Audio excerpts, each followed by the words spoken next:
Bom dia! Bom dia. Muito bem. A gente está avançando aí no nosso estudo sobre oração. Agradeço a você que nos acompanha pela internet, pelo Facebook. Nós somos a Igreja Batista da Graça, aqui em Dourados. Hoje a gente está iniciando a lição 5 da revista Gente de Oração. Essa aqui é a revista. Temos utilizado aí como publicação de apoio para esse estudo dirigido que estamos fazendo. A lição 5 é essa. Moisés intercede pelo povo de Deus. Eu vou convidar você a deixar sua Bíblia aberta em Êxodo 32, é o nosso texto base de hoje. Daqui a pouquinho nós vamos ler, mas antes disso vamos ver quais são os objetivos que nós devemos alcançar nessa lição 5. Em saber, nós vamos buscar entender a importância da intercessão pelos outros. Em sentir, nós devemos acordar, nós devemos despertar, como a revista diz, para o ministério da oração. Uma igreja que não investe em oração é, na verdade, uma igreja que está se omitindo de um aspecto fundamental da vida cristã, que é orar. Finalmente, em agir, nós vamos nos comprometer a orar pelo povo de Deus, assim como Moisés fez nessa passagem de Êxodo, e ele fazia isso constantemente. Sua Bíblia está em Êxodo 32. Eu vou ler o capítulo todo e você vai acompanhar aí comigo. Você também da internet. Êxodo 32 diz assim a palavra do nosso Deus, versículo 1.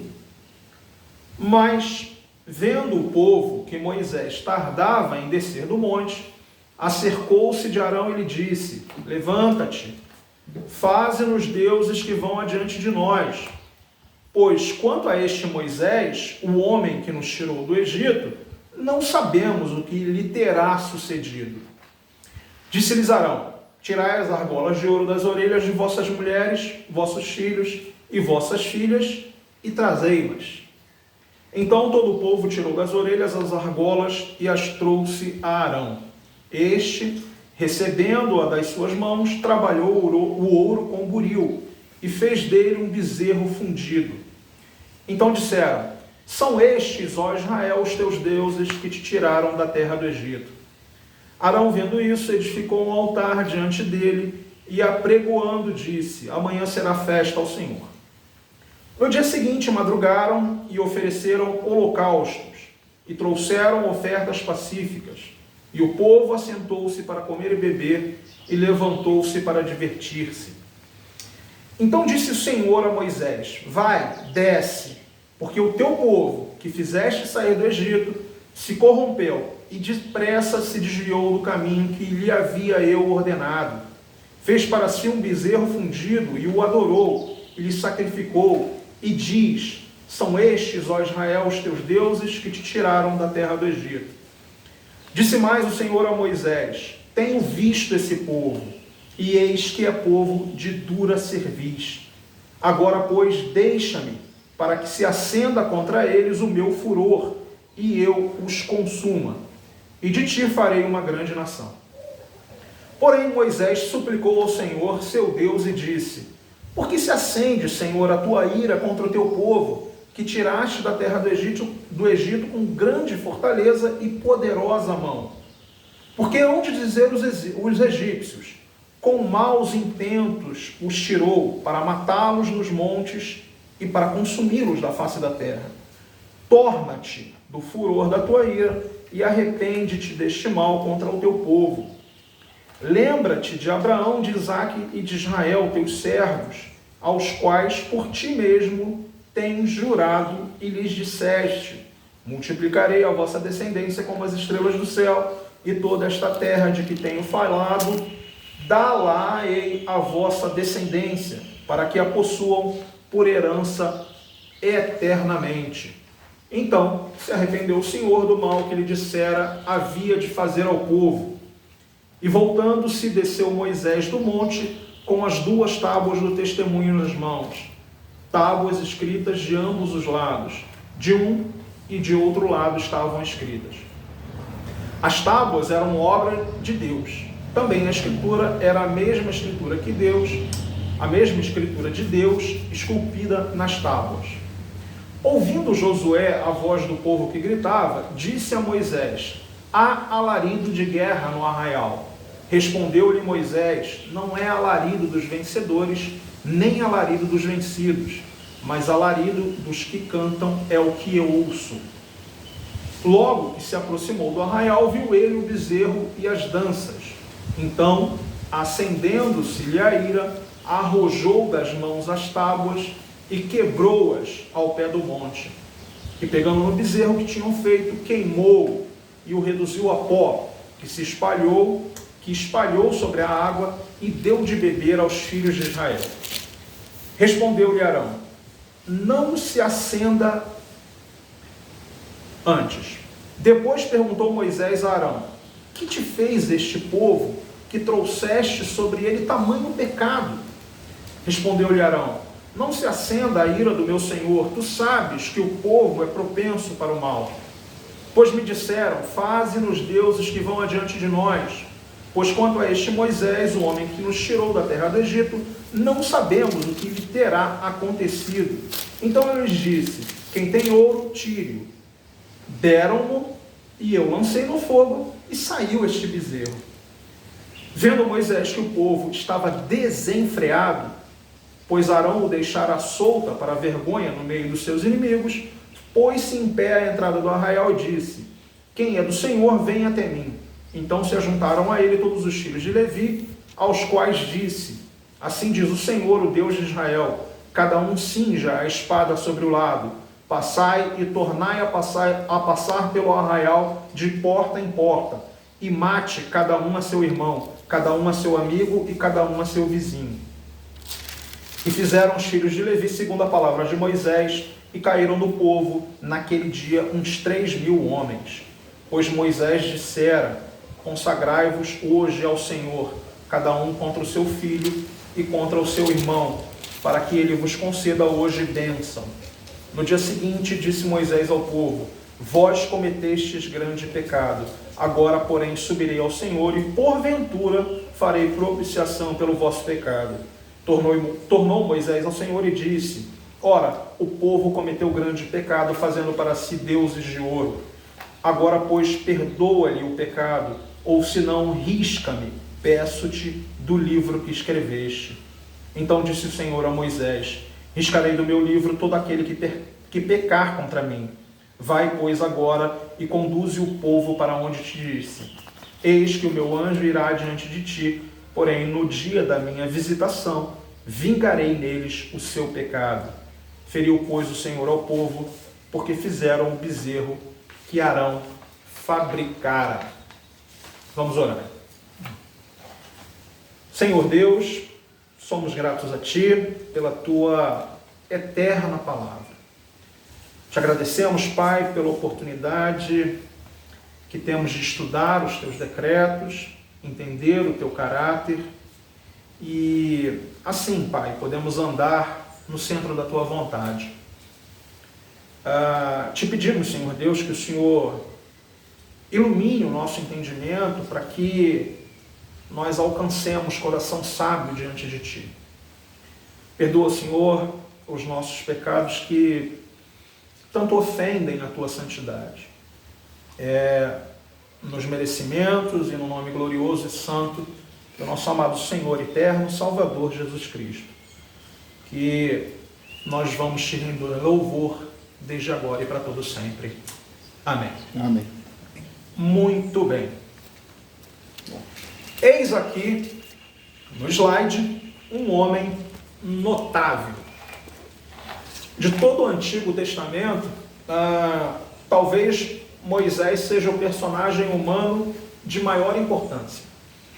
O próprio Jesus se refere a ele inúmeras vezes no Novo Testamento.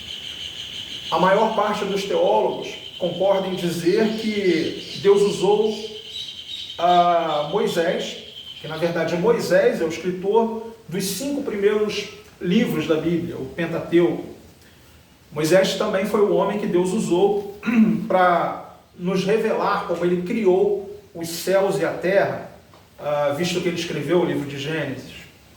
Deus comissionou Moisés para tirar Israel, libertar Israel da escravidão do Egito e conduzir a nação até a terra prometida. Foi por Moisés que Deus estabeleceu a lei ao seu povo. Séculos depois da morte de Moisés, ele aparece milagrosamente a alguns discípulos de Jesus no Monte da Transfiguração. É um personagem bíblico de muita importância. E a nossa revista, nessa lição, ela vai explorar uma faceta bem marcante da personalidade de Moisés. Moisés foi, antes de tudo, um intercessor pelo povo de Israel. Interessante que a Bíblia registra que antes mesmo que Deus se revelasse a ele, Moisés já demonstrava o quanto ele se importava com o seu povo, o quanto ele se importava com o povo hebreu. Ao defender um compatriota que estava sendo espancado, ele acaba por matar o agressor egípcio. A gente conhece a história. Inclusive foi esse o evento que precipitou a saída de Moisés ali da terra do Egito. Porque quando Faraó soube desse acontecido, que Moisés matara o egípcio, Faraó então buscou assassiná-lo, né? Mas o ponto central da nossa aula de hoje é esse: intercessão. Você viu os alvos da nossa lição? Não é à toa que essa palavra se repete ali 2 vezes, tá certo? A palavra intercessão. Intercessão, queridos, quer dizer, ou interceder, quer dizer intervir, pedir, suplicar em favor de alguém ou de algo. Essa era a essência de Moisés. Ele era o cara que se colocava na brecha. Em uma linguagem popular, uma linguagem bem popular, era ele quem dava a cara pelo povo de Israel. É justamente isso que ele está fazendo no capítulo 32 de Êxodo, intercedendo por um povo que se rebela constantemente. Essa, queridos, na verdade, é a quintessência do cristianismo verdadeiro. O próprio Cristo entregou sua vida para nós, ou por nós, e hoje ele usa seus filhos, nós, rebeldes redimidos, para interceder por rebeldes ainda não redimidos. Eu, por exemplo, eu estou aqui pela graça de Deus, antes de tudo, mas também porque pessoas intercederam por mim. Minha mãe fez isso desde o momento que ela se converteu até a morte dela. A minha esposa fez isso por 12 anos. E ela continua intercedendo por mim. Eu não tenho dúvida disso. A revista, por sua vez, ela cita um outro personagem bíblico. Se você leu a revista, você percebeu, para qual a intercessão era algo fundamental. Para o profeta Samuel, não interceder pelos outros era um pecado contra Deus. Em 1 Samuel 12, 23, ele diz o seguinte: quanto a mim, longe de mim que eu peque contra o Senhor, deixando de orar por vós. Antes vos ensinarei o caminho bom e direito.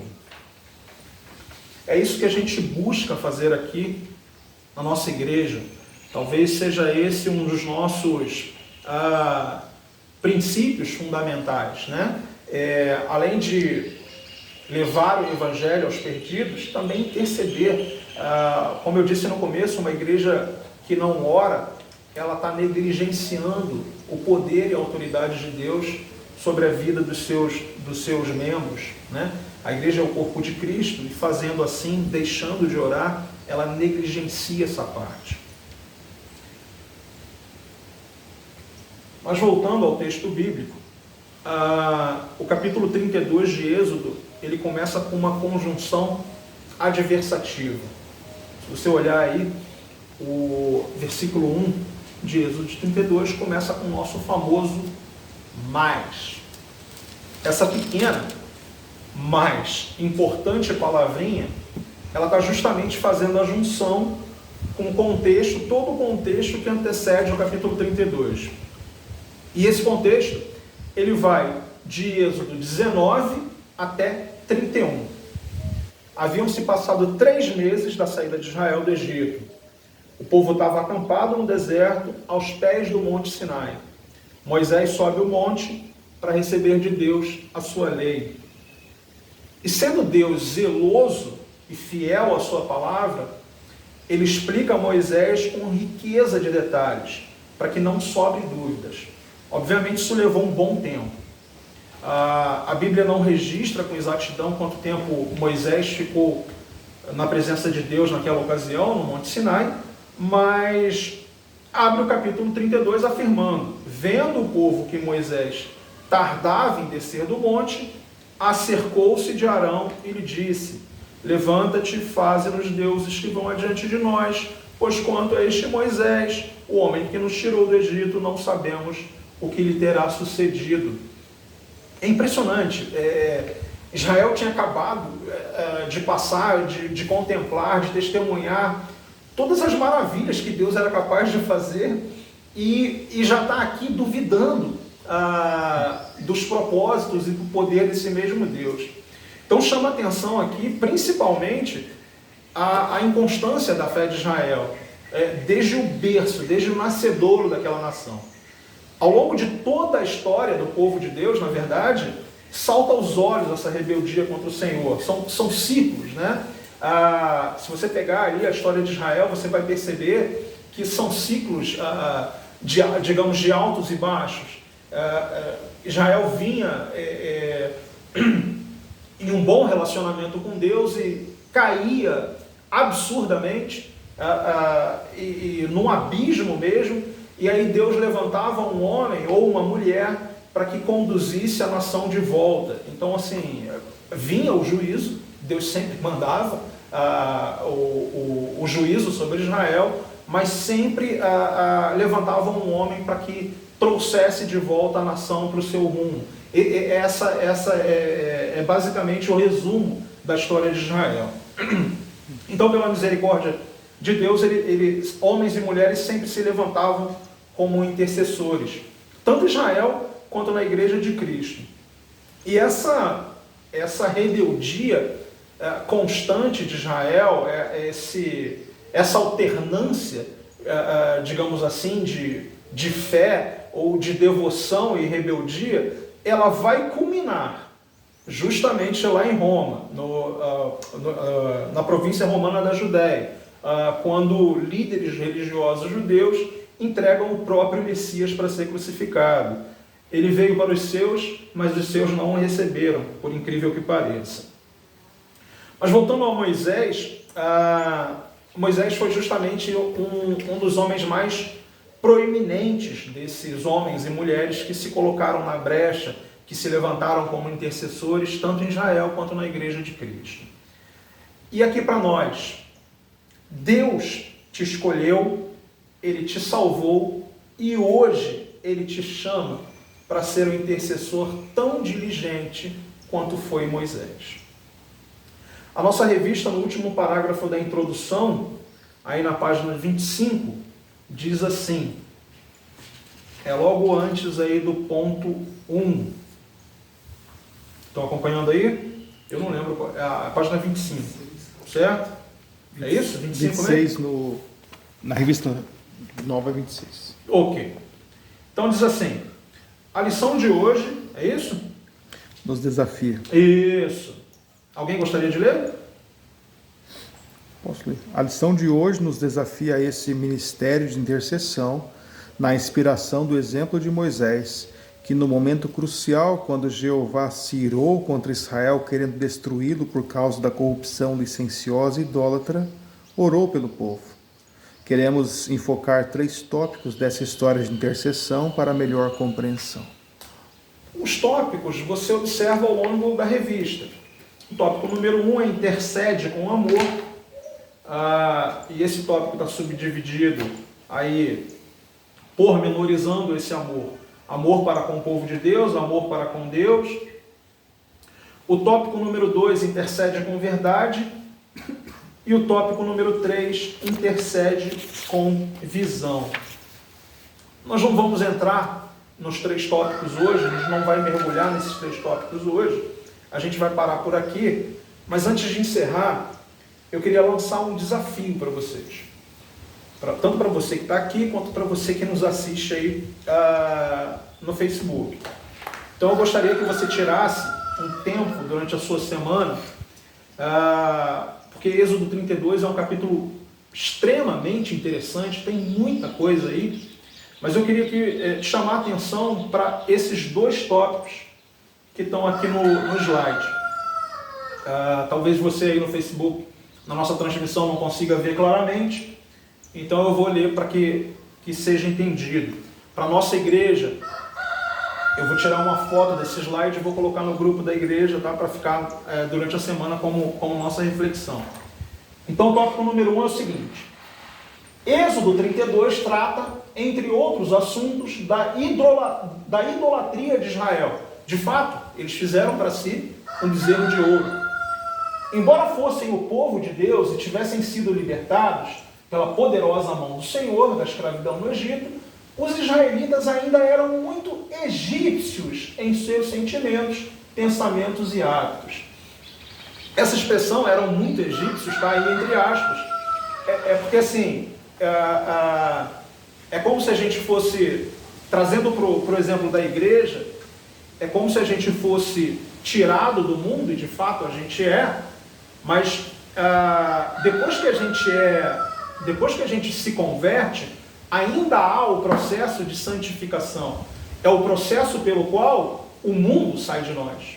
Nós saímos do mundo, mas talvez o mundo esteja, talvez não, certamente o mundo ainda está entranhado em nós, e o processo de santificação é justamente para que haja essa libertação por completo. Então, o tópico para reflexão é esse. Será que eu, embora filho de Deus e liberto do poder do pecado, ainda tenho sido muito egípcio, ou em outras palavras, ou em outra palavra, mundano em meus sentimentos, pensamentos e hábitos? Reflita sobre isso durante a semana. Tópico número 2. Essa é uma pergunta mais específica sobre o capítulo. Sabendo que Deus não é filho de homem para que se arrependa, está registrado lá em Números 23, 19, é uma parte do versículo. Em que sentido Deus se arrependeu do mal que faria ao povo de Israel? O versículo 14 do nosso texto diz aí, versículo 14 de Êxodo 32, então se arrependeu o Senhor do mal que dissera havia de fazer ao povo.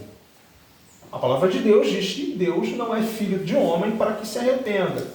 E aqui no texto temos que Deus se arrependeu o Senhor do mal que dissera havia de fazer ao povo. Será que são textos conflitantes? Fica a dica, não são, certo? Mas eu quero que você reflita sobre isso durante a semana. Algum comentário ou alguma pergunta?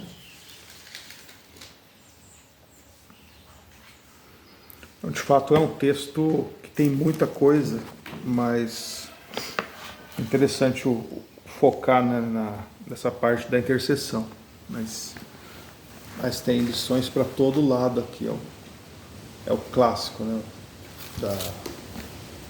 Se você olha para o Antigo Testamento, os textos principais, Êxodo, por exemplo, você vai ter Êxodo 20, Êxodo 32. Mas está sendo bem explorado.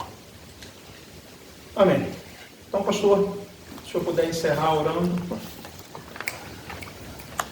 Opa, sim. Está meio fora aqui. Qual é esse livro aqui que ele fala de riscar o nome aqui?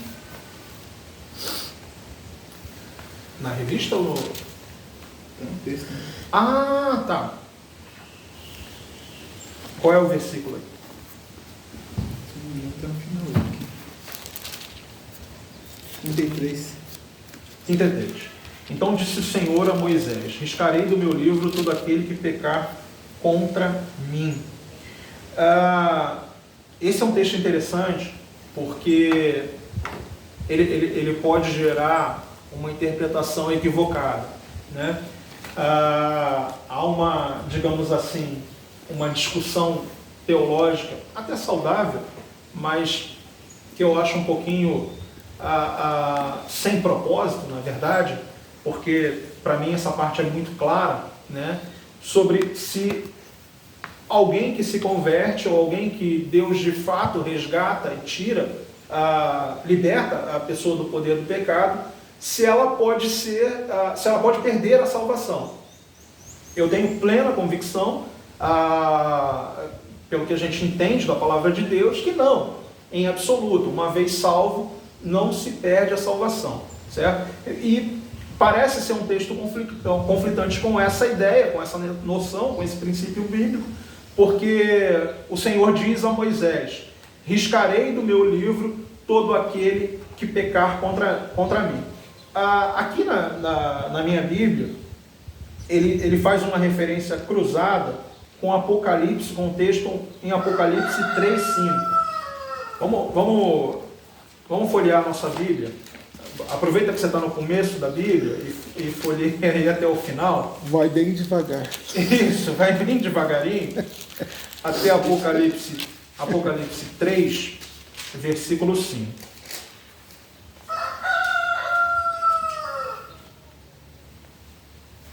É 3:5 mesmo? É.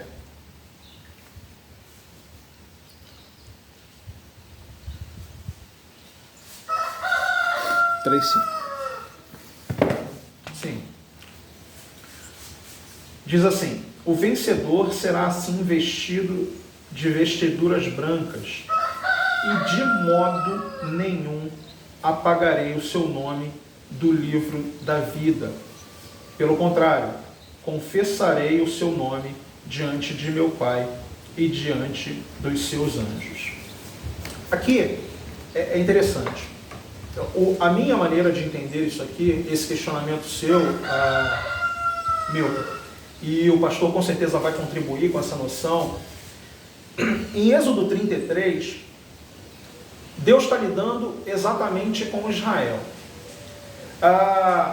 Havia uma promessa para Israel, e de fato, Israel era o povo escolhido de Deus.